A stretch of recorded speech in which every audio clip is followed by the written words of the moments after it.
Pessoal, bom dia a todos. Sejam bem-vindos a mais uma aula. Bom dia, bom dia. Bom dia, Renan. Primeiro dia aí, Renan, na aula? É o primeiro dia agora. Ok. Conseguiu pegar as orientações das aulas anteriores? Eu tô pegando ainda. Bacana. Iniciando então, né, a nossa terceira aula de Python, nível básico, ok? Do curso de programação de computadores. Vamos lá, pessoal. Nas aulas anteriores, né, a gente viu algumas sintaxes aí da linguagem de programação, né? Hoje nós vamos continuar para a gente começar a estruturar os projetos que a gente tinha, que eu tenho em mente trabalhar com vocês, né? Eu quero trabalhar desenvolvimento de jogos também com a linguagem Python. E aí a gente vai dar sequência, tá? No conteúdo de revisão, na verdade, né? Que a gente já viu algumas coisinhas em lógica. E aí a gente vai trazer para a sintaxe do Python para a gente continuar evoluindo, tá? Vou mostrar aqui a tela, deixa eu compartilhar a tela com vocês.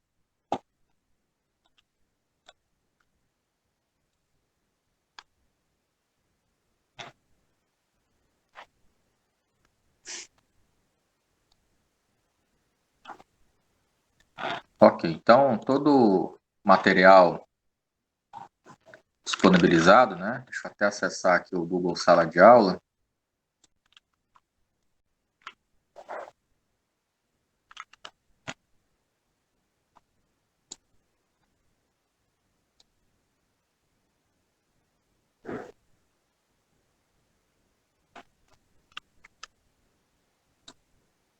Tá aqui, né? Eu deixei até no nosso grupo de WhatsApp ontem novamente, né? O código da turma. Se alguém ainda não tiver entrado no Google Sala de Aula, entra. Vou deixar aqui no chat de texto.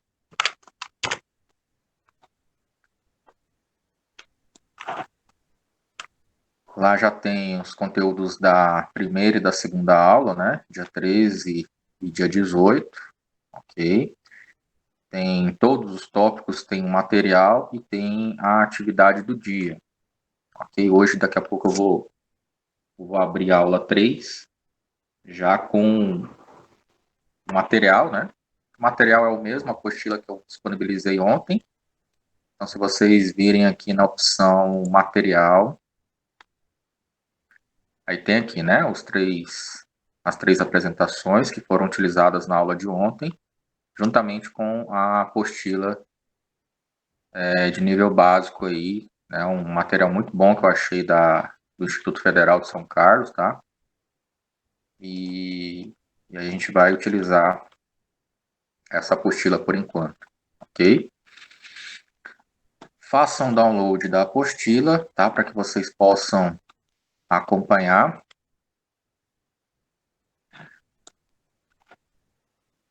A gente vai ver aqui o item da apostila, vamos ver qual que vai ser a página.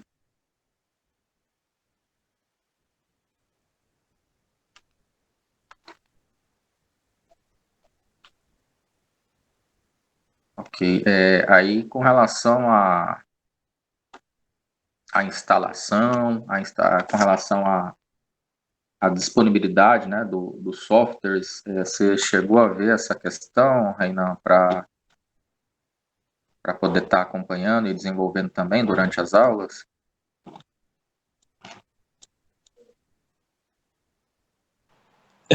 Eu não cheguei nessa parte ainda. Entendi. Você está começando a partir de agora do módulo 2 ou chegou a ver alguma coisa de lógica de programação no primeiro componente? Desculpa, não entendi.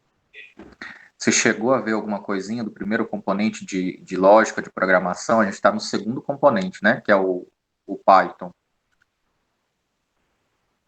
Não cheguei a ver ainda. tá? Tem que tentar deixar o mais breve possível em ordem, tá?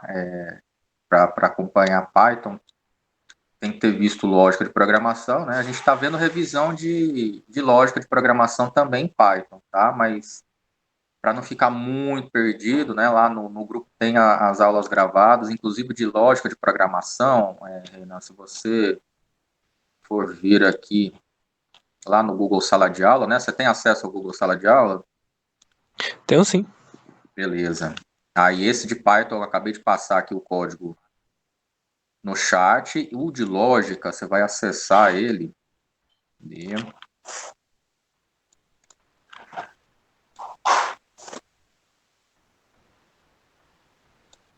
De lógica de programação é esse daqui, tá? O código. Eu vou deixar disponível. Ok. Aí, basicamente, Reinan, para você acessar o Python, né? Você vai acessar esse site, né? Que é o python.org.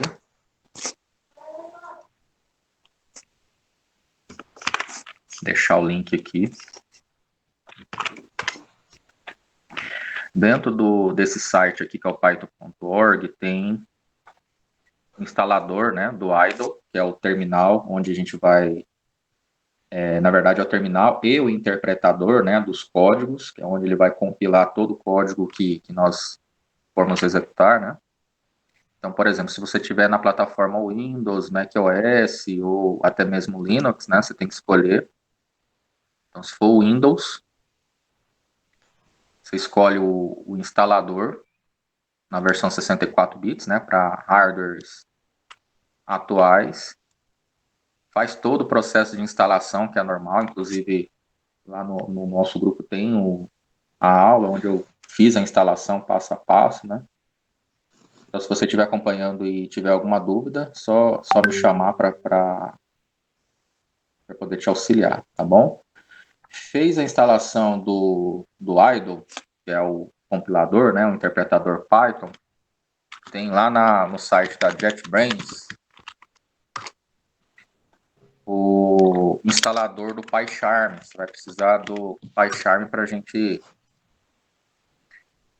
pegar ele aí, né, via idle e compilar os nossos códigos. Tá? O PyCharm é como se fosse um compilador, né, mais robusto, ele dá algumas normativas com relação à escrita dos códigos, né? Então, por exemplo, tem, tem determinadas situações que você, de repente, no código esquece de fechar um parênteses que você abriu, aspas duplas, etc. Até mesmo ele lembra o erro de sintaxe do código, né? Coisas que o idle, que é o compilador oficial do Python, ele não faz, né?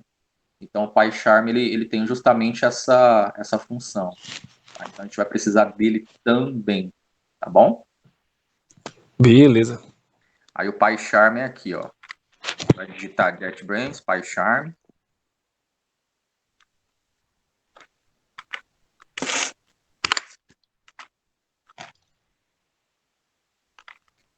Fique tranquilo que mesmo não tendo acompanhado o módulo de lógica, né? É lógico que é importante você rever todas as aulas, né? A gente teve 10 aulas de lógica. Mas mesmo você não tendo acompanhado, dá para acompanhar Python, né? Porque nada mais, nada menos que é uma revisão do que foi visto lá em lógica, né? Para que vocês possam avançar quando verem Python nível intermediário. Então aqui clica em baixar. Aí tem duas opções, né? Professional e Community, comunidade, que é o gratuito. Você vai clicar para baixar na opção comunidade. Vou até colocar o link aqui.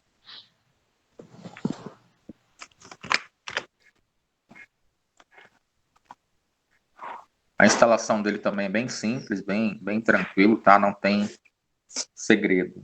Não tem muito onde você ficar selecionando, não tem onde você ficar muito configurando, não, tá? É bem intuitiva a instalação. E aí, qualquer dúvida que você tiver, tá? No desenvolver da aula, você pode me interromper e aí eu tento tirar sua dúvida, tá bom? Ah, não, tá bom então. Certinho. Beleza. Ok, pessoal, então vamos lá. Na aula de hoje, a gente vai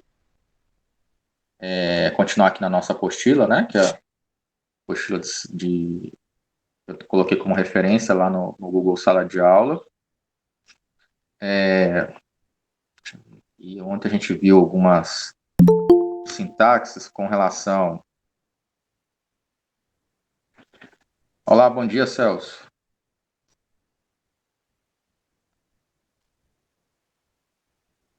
Esse é o Celso mesmo que acabou de entrar? Não, não é o Celso. Ah, tá. Sou eu em dois perfis diferentes, sou eu mesmo. Ah, bacana. Bacana.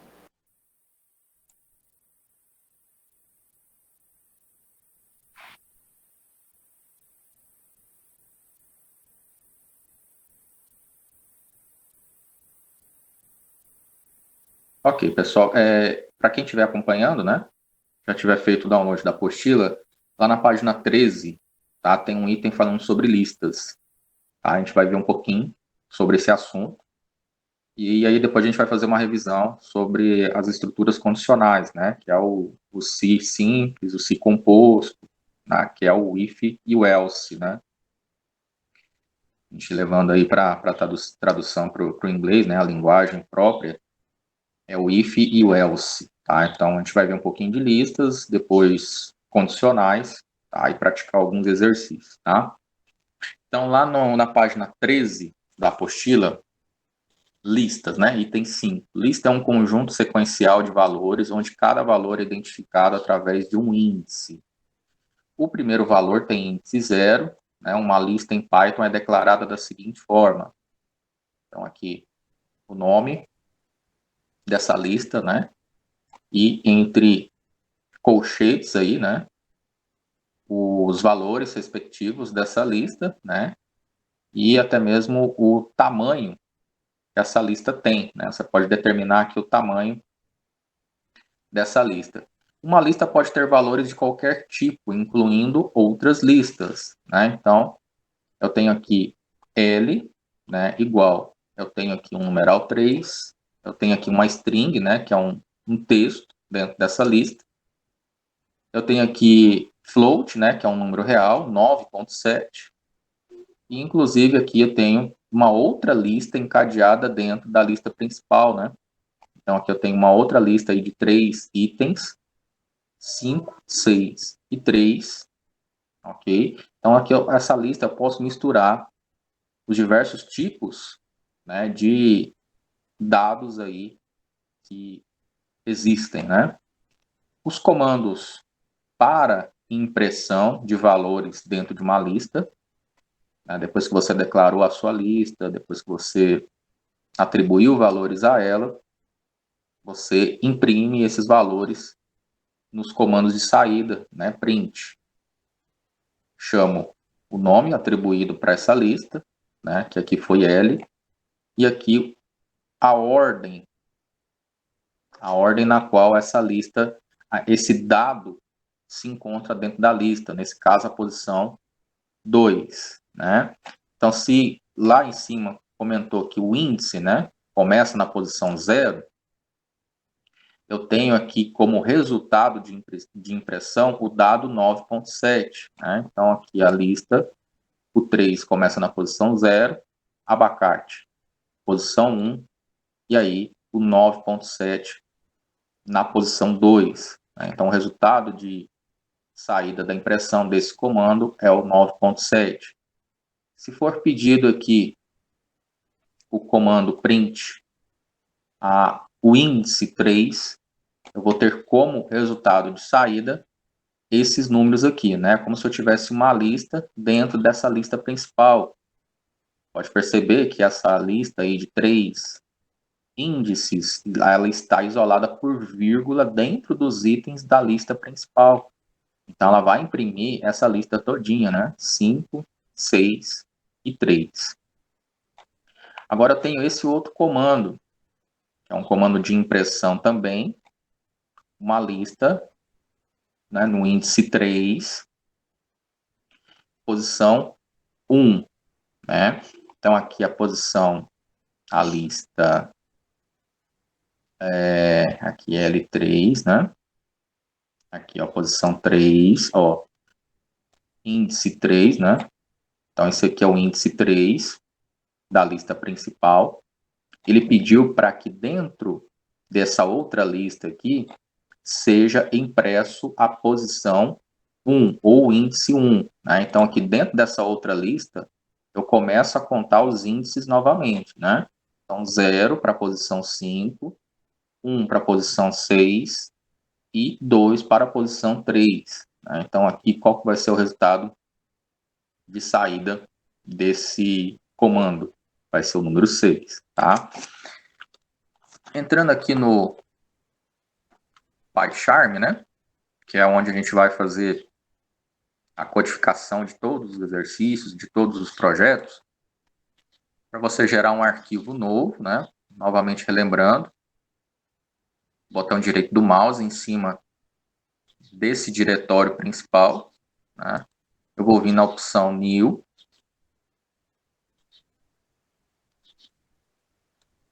um pouquinho lento o computador hoje, e aqui eu clico na opção Python File, ele já pede para inserir o nome, né, do arquivo. Vou colocar aqui teste underline 06, gera um arquivo novo, né?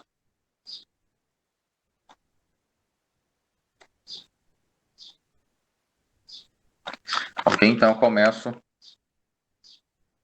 a colocar o nome da minha lista, né? Colocar um nome qualquer aqui, eu coloquei L, o sinal de igual de atribuição, né? Então, ou seja, essa minha lista, ela vai conter, né? Aqui abre colchetes. Na posição de índice 0, tem o valor 3. Entre aspas, simples ou duplas, né? A gente já viu na aula de ontem que o Python ele tanto aceita caracteres, né?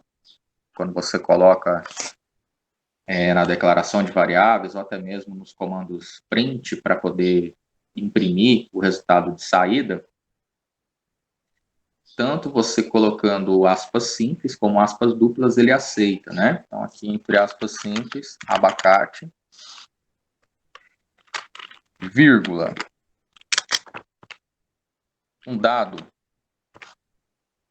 do tipo real, né? Ou seja, que aceita casas decimais, 9.7, vírgula, uma outra lista com 3 índices, 5, 6 e 3, depois, vírgula, aqui está entre aspas duplas, né? Python,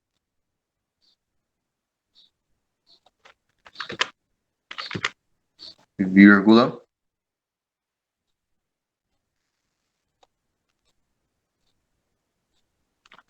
aqui eu tenho entre parênteses o valor 3 e o J entre aspas simples.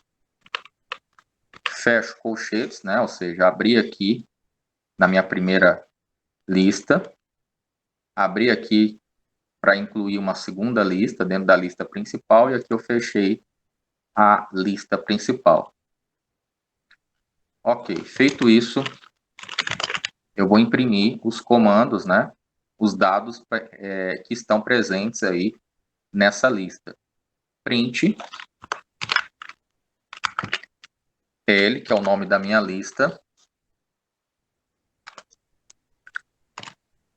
abre colchetes, vou pedir para ele imprimir a posição de número 2, ok?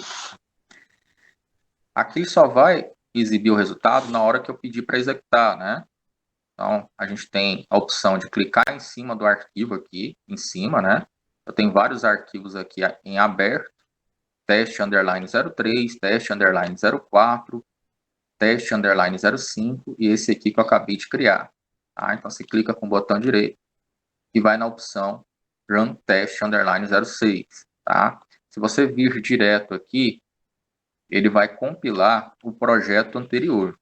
Tá? Então, a maneira mais fácil é clicar com o botão direito para que ele compile o projeto atual.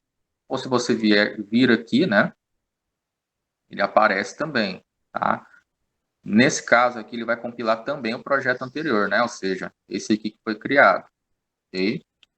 Então, é interessante você clicar com o botão direito e aí ele vai dar a opção para você compilar o projeto atual. Então, vou continuar. Eu criei a minha lista, inseri os valores nela, né? Vou dar os comandos aí para que ele exiba os valores que estão presentes nessas listas. Então, aqui, print.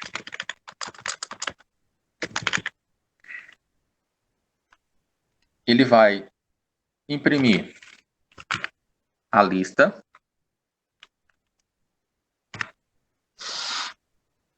que contém o índice 3, que é justamente essa nova lista aqui com 3 informações, né? Com 3 índices. E por último,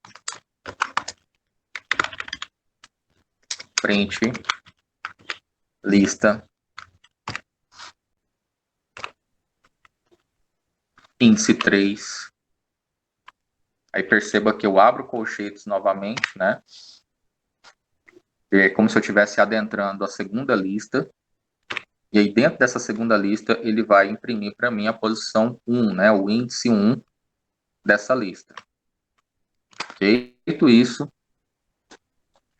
eu vou executar esse código.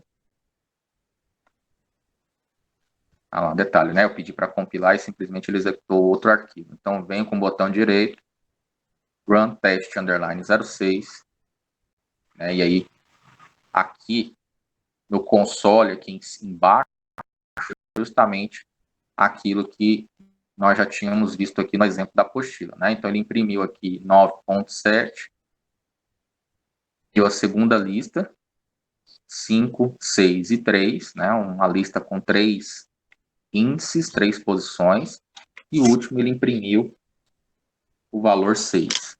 Okay? Então, basicamente, ele é muito parecido com o conceito de vetor, né? Que a gente já tinha visto lá no Portugal Studio.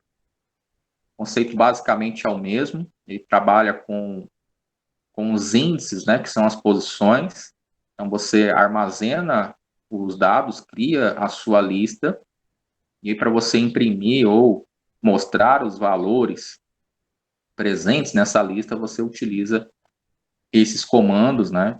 Ou seja, dentro de uma lista principal, você coloca o número do índice.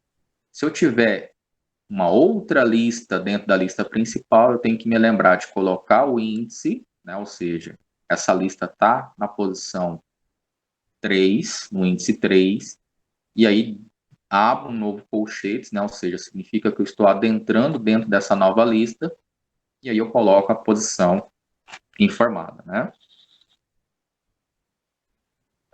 Aqui, né, para alterar um elemento da lista, basta fazer uma atribuição de valor através do índice. O valor existente será substituído pelo novo valor, tá?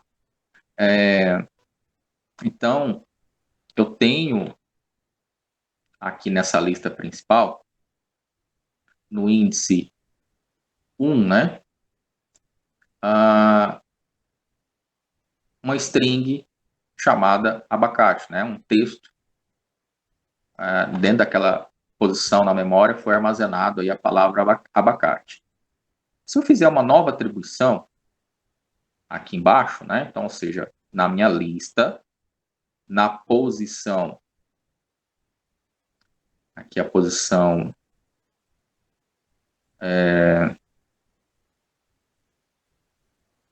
aqui abacate, aqui, ó. Então, 0, 1, 2, 3, né? Então, ele vai colocar basicamente aqui, ó, no lugar dessa nova lista que foi adicionada, né?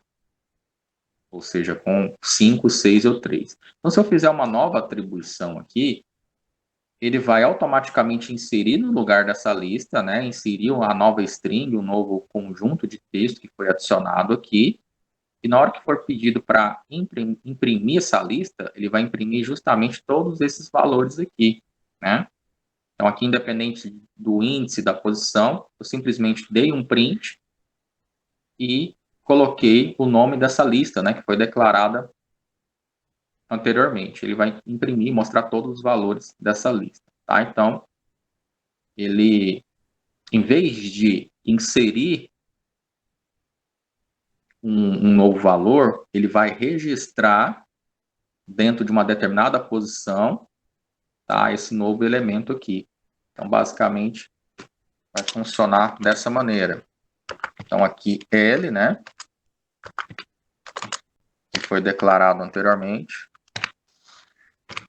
no índice 3, vai receber, né, ou seja, vai ser atribuído um novo valor, que é morango, tá? Aí, novamente repetindo, tanto faz estar entre aspas simples como aspas duplas. Depois, print. Quando eu der esse comando print, ele não mais vai mostrar essa nova lista com 3 elementos. Agora ele vai mostrar essa palavra aqui no lugar dessa lista, né? Print L.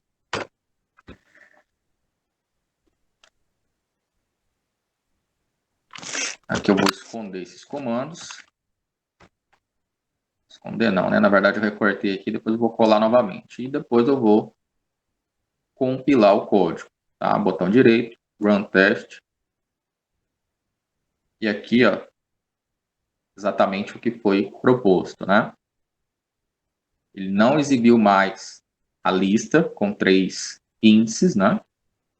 E aí inseriu a string, a palavra morango, de acordo com a atribuição feita aqui, né? Então, à medida que eu vou atribuindo, novamente, ele vai retirando daquela posição a palavra anterior e adicionando uma nova palavra, né? Então, esse processo todo foi feito para que fosse alterado um elemento dessa lista, ok?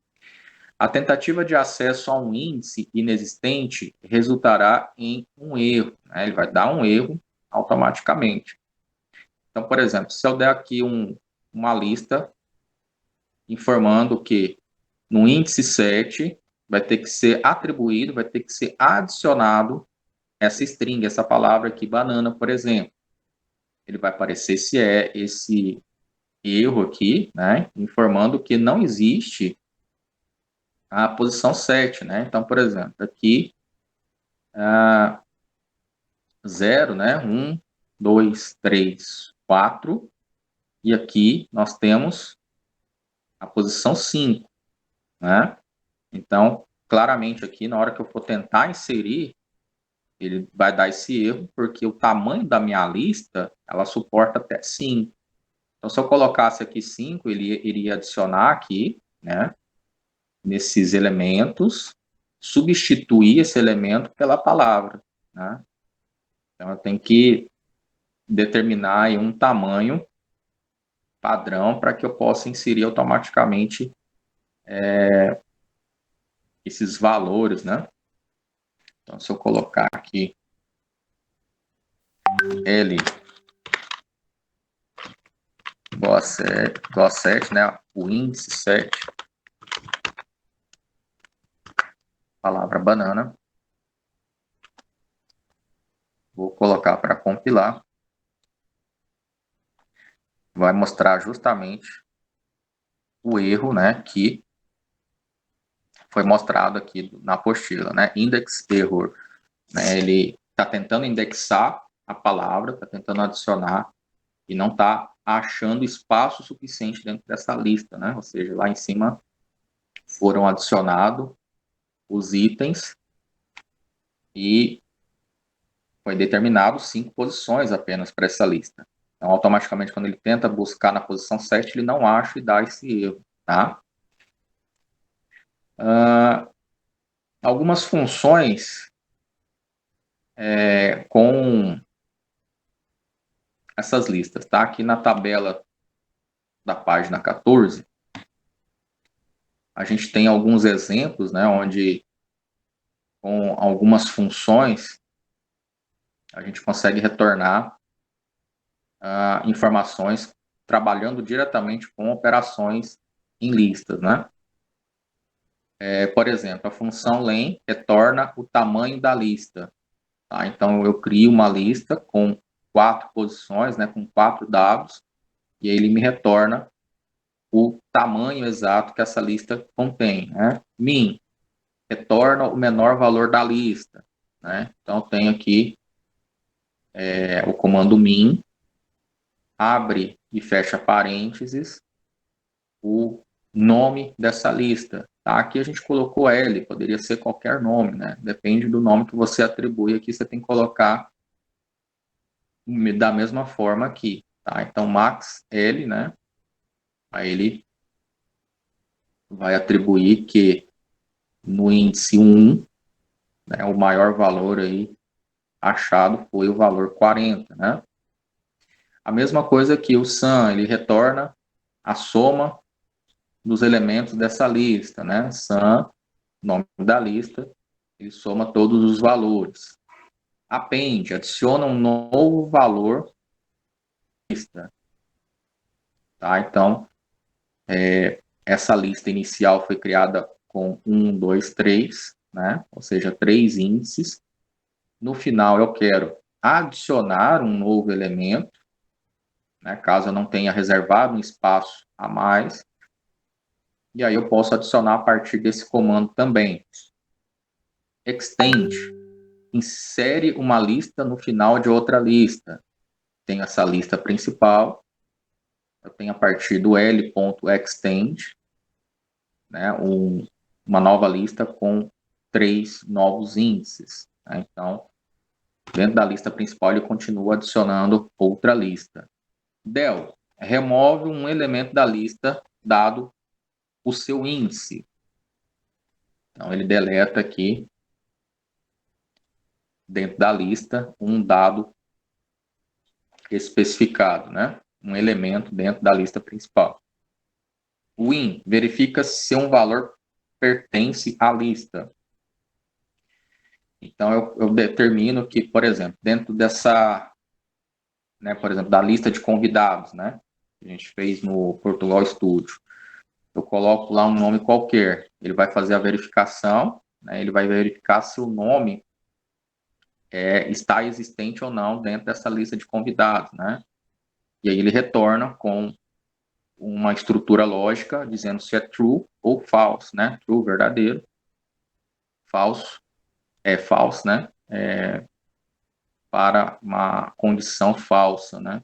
Lembrando que ontem a gente fez um exercício parecido, né? E aqui no Python, quando você trabalha com uma estrutura lógica, né, uma estrutura booleana, você tem que colocar o false e o true, as iniciais das letras, né? O T maiúsculo e o F maiúsculo para que ele entenda que ali tem uma estrutura, uma condicional lógica, né?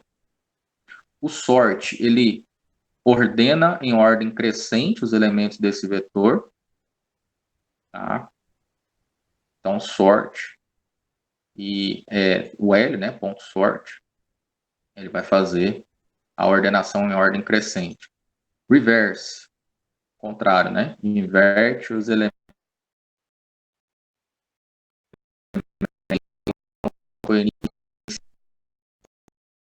Ele vai inverter, né? Como se a gente estivesse indo da última posição para a primeira. Tá diferente desse aqui, né? Ordem crescente. Esse aqui ele apenas inverte, né? Ele coloca em ordem, na ordem crescente, os valores dessa lista, porém nesse aqui ele só faz um reverse, né? Ele não coloca em ordem os números, seja em ordem crescente ou decrescente, né? Ele só faz o inverso dessa lista, tá?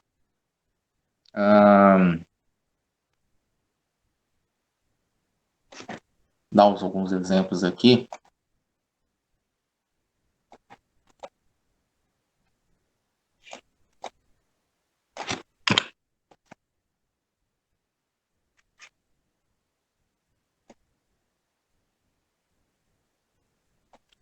Então vamos lá.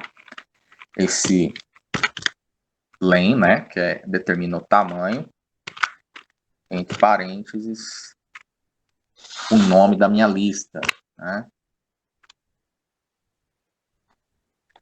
Vamos lá, executar. Run teste. E vamos lá.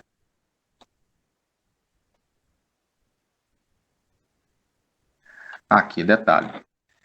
Aqui simplesmente ele executou e deu como finalizado, né?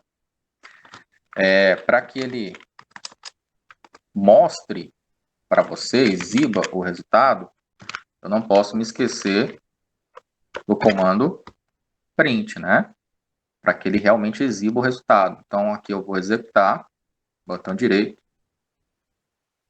run test, e aí aqui ele exibe o conteúdo desse comando len. Ele sozinho, ele não exibe o conteúdo, né? Eu preciso do comando print para atribuir a operação de saída. E aqui ele me informou que essa lista, né, ele tem aqui o tamanho total com 6 elementos, né? Então aqui a gente tem 6 elementos dentro dessa lista, ok? Os demais.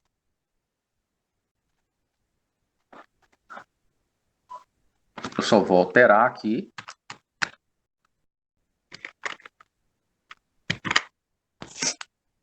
Retorna o menor valor dessa lista, né? Nesse caso, a lista ela tem que ser do tipo numérico para poder fazer sentido, né? Mas mesmo assim, vamos fazer o teste para verificar qual que vai ser o resultado. Botão direito, run test. Aqui ele deu justamente esse erro aqui, né?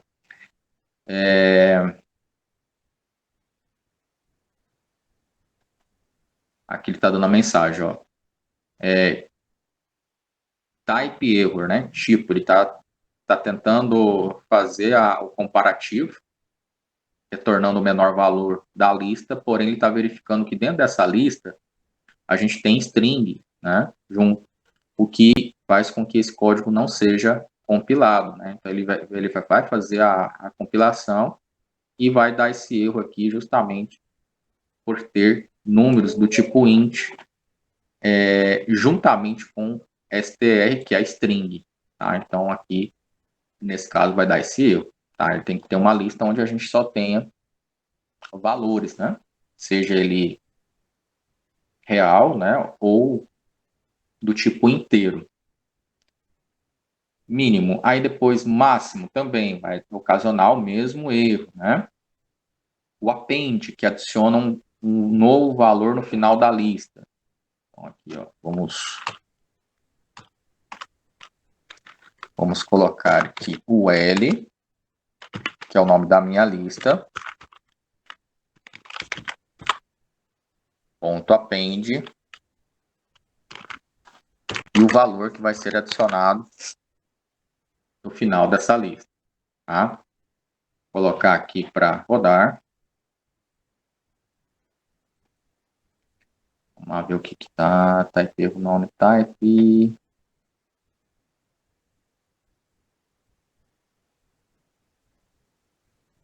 Aqui a lista tem o nome L. Tá, aqui eu estou pedindo para... Na verdade eu quero adicionar, né? L.append.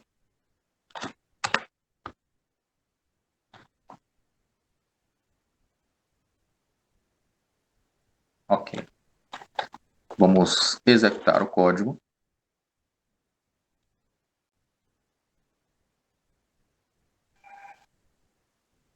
Ele deu processo finalizado, né? Agora eu vou fazer o seguinte.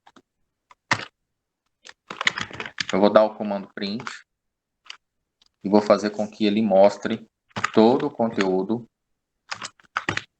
da lista, né? Eu quero ver todo esse conteúdo aqui para ver se realmente esse valor aqui, que foi adicionado a partir do comando append, foi adicionado aqui no final da minha lista, né? Vamos executar.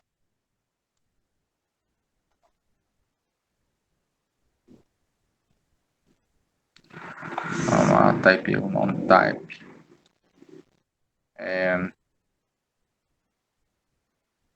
O print L, isso mesmo, ele mostra todo o valor da lista.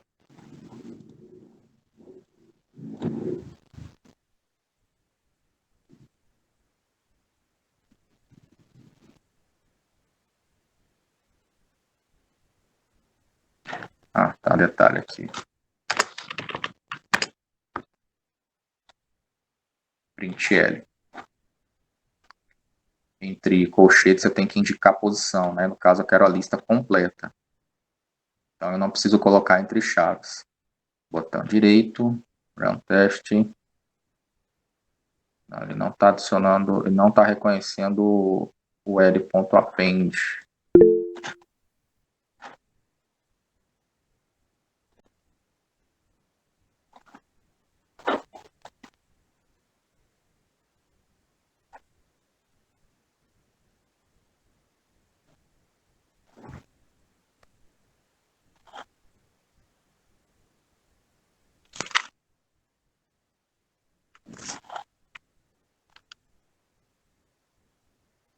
É isso mesmo.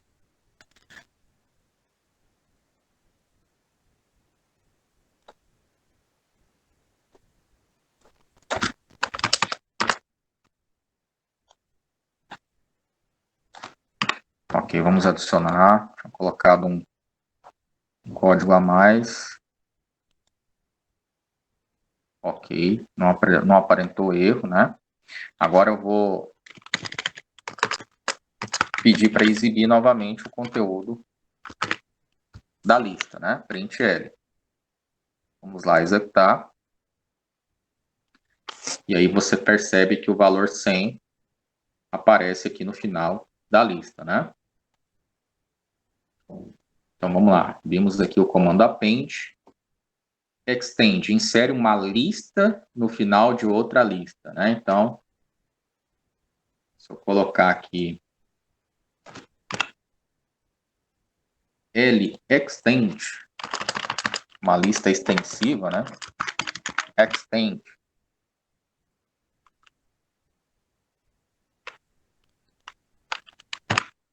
Abre parênteses, em seguida abre colchetes para colocar os valores, né?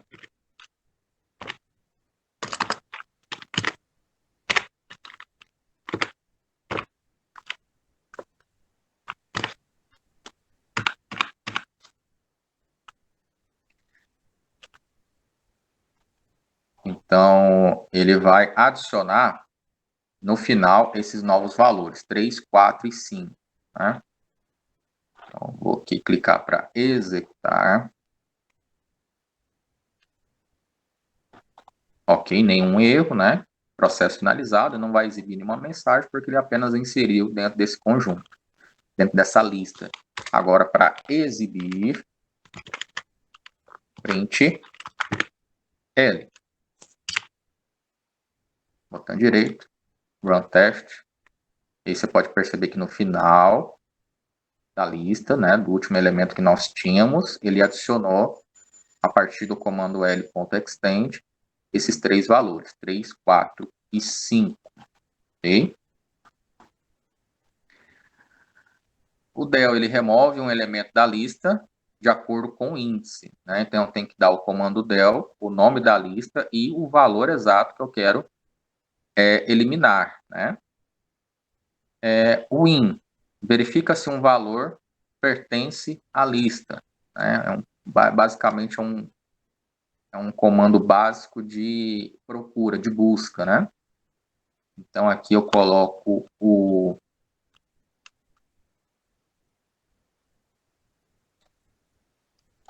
deixa eu apagar aqui esse L-extend.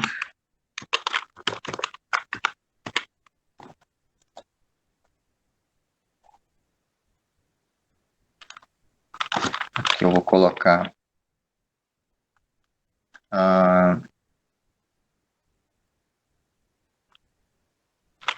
procurar por abacate.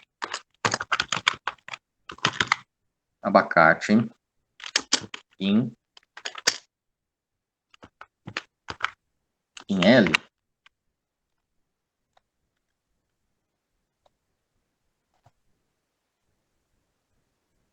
Vamos ver aqui que ele vai retornar, né?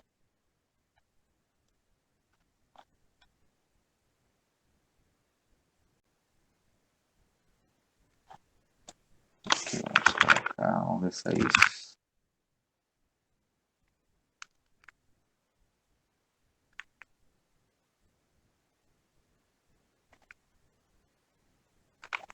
Tá, vamos lá. Print.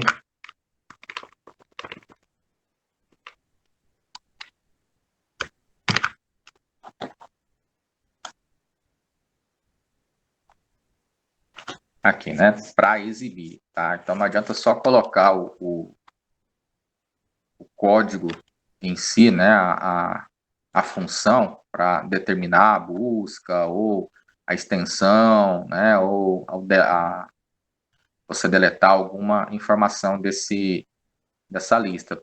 Para exibir o resultado, você tem que colocar o comando print, né? Então aqui eu dei o comando print, coloquei a palavra abacate, uma string, né? Então tem que colocar entre aspas duplas ou aspas simples, e coloquei o in, né? Que é uma palavra que vai fazer a busca dentro dessa lista, né? O in dentro, e coloquei o nome dessa lista. Então ele vai procurar e daqui na execução, na compilação, ele vai determinar se é true ou false, né? Ou seja, essa palavra que eu estou buscando aqui retornou o parâmetro true, dizendo que realmente existe dentro dessa lista uma palavra, né, um dado com esse nome. Se eu colocar aqui abacaxi, botão direito, run test, ele retorna a condição como lógica, né, false. Ele não conseguiu localizar dentro dessa lista nenhum dado que eu coloquei como parâmetro de busca a partir dessa palavra, né, que é o in, onde ele vai fazer essa busca a partir de uma palavra informada aqui, de um dado informado. O sort, ele ordena em ordem crescente, né, aqui ele só vai funcionar também com os números inteiros, né, e o reverse, ele vai inverter os elementos de uma lista. Aqui o reverse, ele vai funcionar, né, então, se eu colocar aqui reverse, primeiro, né, L, que é o nome da lista, ponto, reverse, vou executar. Então, minha lista inicialmente está aqui. Então, esse elemento que está por último, né, depois do Python, penúltimo, penúltimo, ele tem que passar a ser um dos primeiros itens, né, depois da execução. Botão direito, run test. Vamos ver se ele não deu nenhum erro, né, processo finalizado. Agora, eu vou dar um novo comando, print. Coloco o nome da minha lista. Peço para executar. E aí aconteceu justamente o que foi proposto pela função reverse, né? Ele inverteu os dados pertencentes à lista, né? Ou seja, de último passou a ser um dos primeiros índices dessa lista. Certo? Então, essas são algumas operações, né, que podem ser feitas a partir dessas funções quando nós trabalhamos com listas, né? Agora tem a questão das operações com essas listas, né? Eu posso concatenar uma lista com outra. Então, por exemplo, aqui eu posso ter duas listas, A e B, e posso fazer a união entre elas, né? Ou seja, entre A e B. Posso ter uma terceira variável para que eu concatene, né, una essas duas listas iniciais. Em seguida, eu peço para que seja impresso o resultado dessa concatenação, né? Ou seja, eu chamo a variável C e exibo os resultados que estão pertencentes a cada uma dessas listas, né? Repetição, utilizado aí o símbolo de asterisco, né? Concatenação, símbolo de mais, pode ser utilizado inclusive para string, né? Onde você quer unir palavras, mensagens e etc. Então aqui eu tenho uma variável L e tenho uma lista 1, com os dados 1 e 2, uma variável R, que vai pegar essa lista, tá, e multiplicar por 4. Ou seja, vai repetir essa lista por 4 vezes, né? Então, 1, 2, 1, 2, 1, 2, 1, 2. Então, aqui é basicamente para replicar, né, a lista principal. Fatiamento de listas. Então, aqui eu tenho o nome dessa lista, 1, 2 pontos, 4. Né? Então, o que vai acontecer? Ele vai selecionar os elementos das posições 1, 2 e 3. Né? Então, aqui eu tenho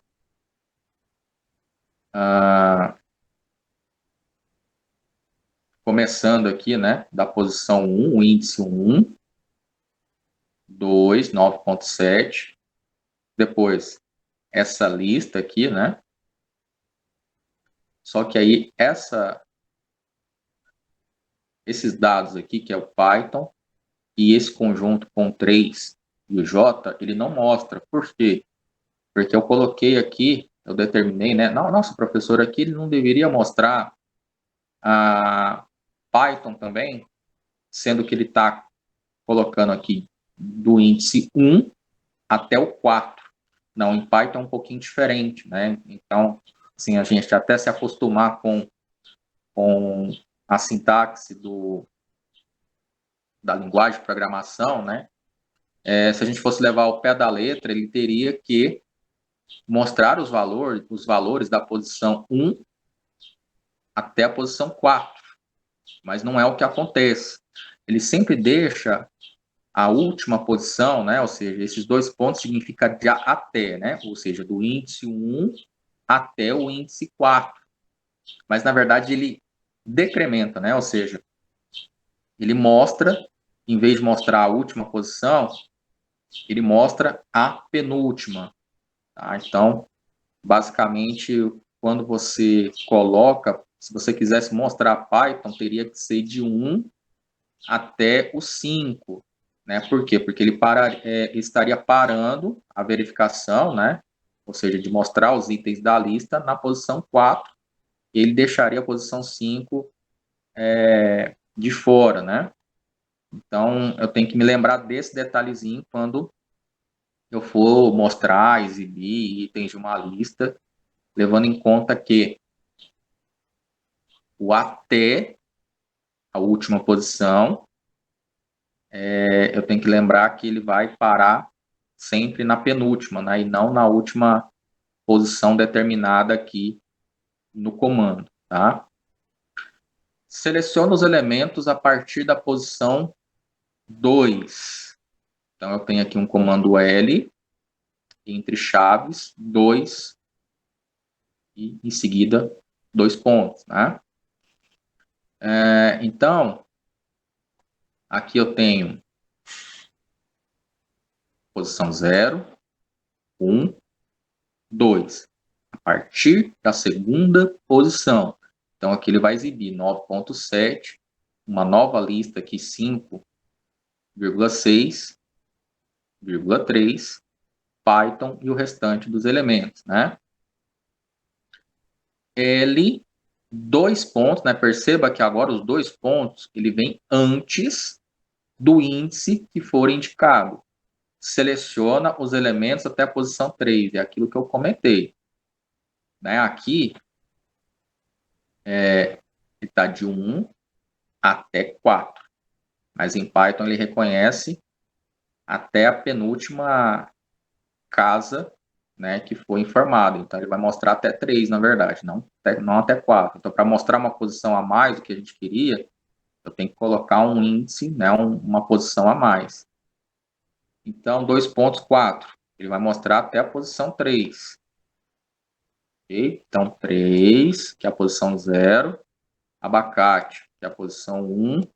9.7, que é a posição 2. E aqui, uma nova lista com esses 3 valores, que é a posição 3. Né? Se eu quisesse mostrar até a posição 4, eu teria que mudar aqui o parâmetro da função, 2.5. E aí ele mostraria o Python aqui, por exemplo, né? Igual esse esse exemplo aqui na parte de cima. Eu teria que colocar 1, 2,5, tá?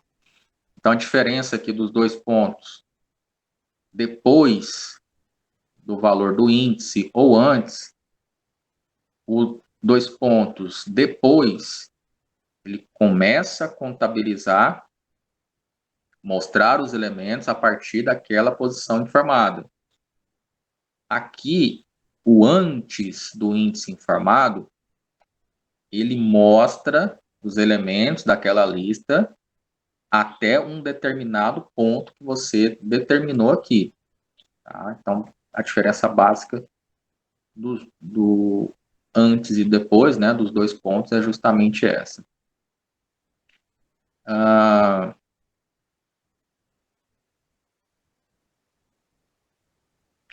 Aqui a gente tem alguns exercícios, né? Tem esse aqui com o exemplo do range. A função range define um intervalo de valores inteiros associada a list. Crie uma lista com os valores do intervalo. A função range pode ter de 1 a 3 parâmetros, né? Ou seja, ele gera um intervalo aí de 0 a n menos 1. Então, onde eu tenho os intervalos, né? Então, aqui no exemplo 1, ele colocou aqui o nome da lista como L1, lista range 5, né? Então, basicamente aqui eu tenho uma lista com 5 elementos ali dentro, né? Aqui o 0, 1, 2, 3, 4, 5. Com 5 elementos, não quer dizer que são 5 índices, né? Que na verdade aqui a gente tem 4 índices, né? Aqui a posição, o índice 0, 1, 2, 3 e 4. A lista 2, lista range 3,8. Então, aqui eu começo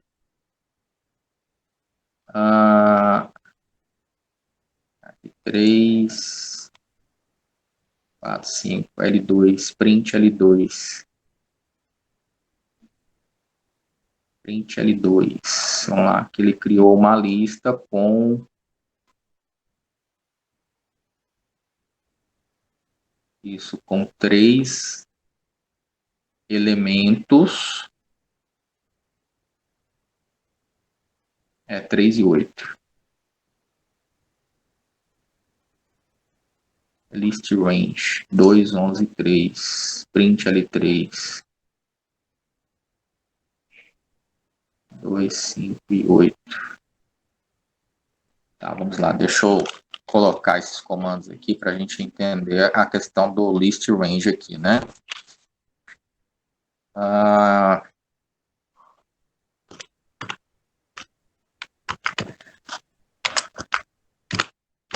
L1 igual list range. Eu coloco o valor 5, né? 5 elementos. Vamos lá. Print L1. Clicar com o botão direito, Run Test. Ok, aí ele mostrou, né, os elementos que ele criou de forma sequencial, né? Ele inseriu os elementos 0, 1, 2, 3 e 4. Então, eu tenho uma lista aqui de tamanho 5 com 5 elementos, né? 0, 1, 2, 3 e 4. Agora aqui, L2.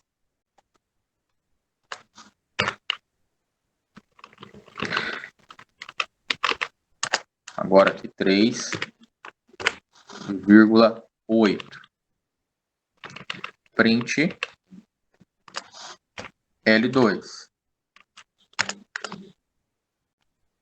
Clicar com o botão direito, Run Test.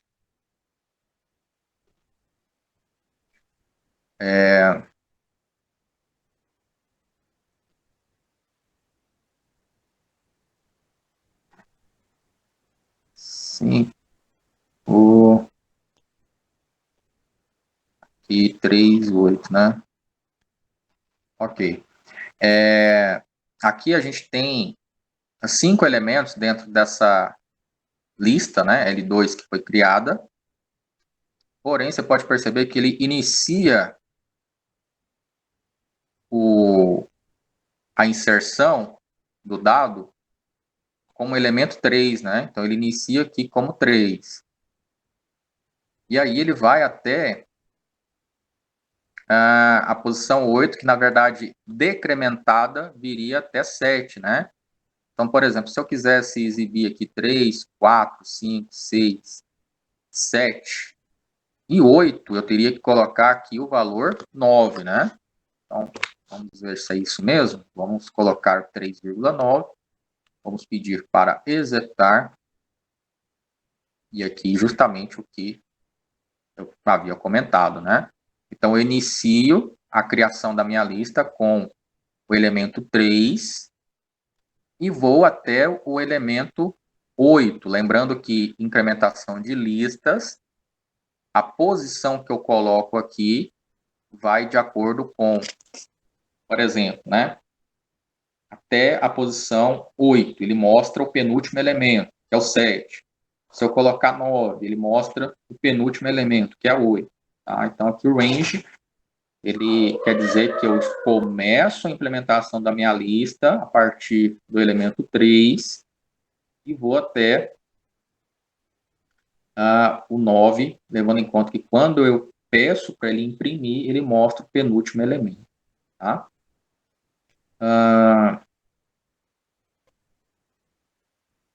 Certo, vamos lá em L3. List range. Agora 2, 11 e 3.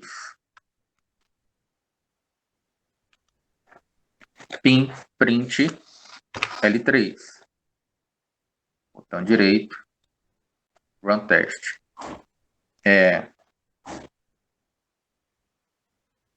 Ele mostra aí, né? Começa pelo elemento 2. O 11.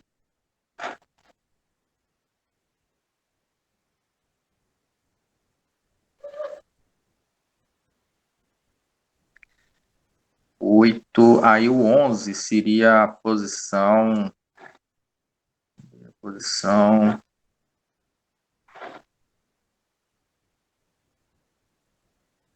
2, 5.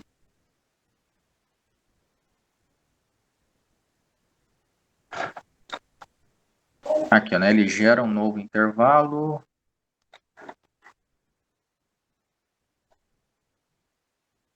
Entre os números.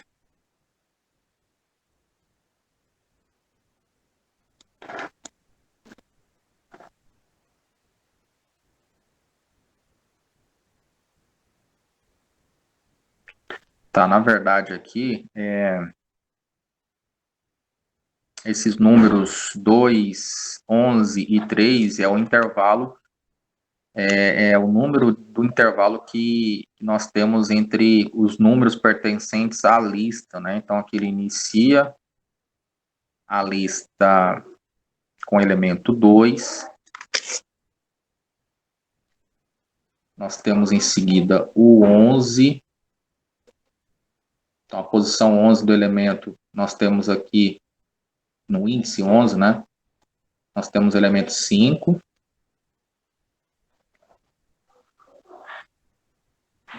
E aqui ele mostra novamente a posição, né? O intervalo que ele tem para o próximo elemento, né? Que no caso são 8 índices. Então, na verdade, o range ele tem esse objetivo de mostrar os intervalos que a gente tem a partir do elemento inicial, né? 2, e aí ele contabiliza as demais posições, tá? Levando em conta que você precisa lembrar, para mostrar, você precisa lembrar que ele só vai mostrar a penúltima, né? A penúltima informação. Então, se eu quero mostrar de 1 até 4, na verdade, ele vai mostrar 3 índices, né? Então, tem que colocar para mostrar o 4 a posição de 1 até 5. E aqui também, né, seleciona elementos até a posição 3. Né? Então, se eu quero mostrar o 4, eu tenho que colocar aqui 2.5 e aqui também, a partir da posição 2. Né? Então, eu tenho aqui 0, 1, 2. Se eu quero começar a partir daqui, o segundo elemento, levando em conta que ele não começa pelo 0, né? Então, tem que começar a partir daqui, né? Ou seja, eu coloco aqui 1, 2 pontos. Okay? Então, basicamente, a questão de listas lembra muito trabalho com vetores, né? E aí nós vamos fazer o seguinte, nós vamos tirar a primeira pausa, né? 9h19 neste momento. Tirar uma pausa de 15, 20 minutinhos, 9h19, 9h35 nós retornamos, tá? E aí nós vamos continuar o nosso assunto falando sobre condições, né? Tem alguns exemplos aqui para a gente relembrar lá do Portugal Studio, né? Da lógica de programação. E aí a gente vem com a proposta de desafios do dia, tá? Esse exercício aqui com listas eu vou deixar como proposto já para que vocês possam fazer, né? Então é importante pegar a aula de hoje, né? Começando lá na página 13 e 14, pratiquem, façam esses exemplos e deixar como desafio aí um dos primeiros, né? O exercício 1 e o exercício 2, tá? Já é um dos exercícios que vocês têm que realizar como desafio, tá bom? Então, 9h20, né? Até 9h35, 9h40 a gente retorna para continuarmos o nosso assunto, ok? Até daqui a pouco.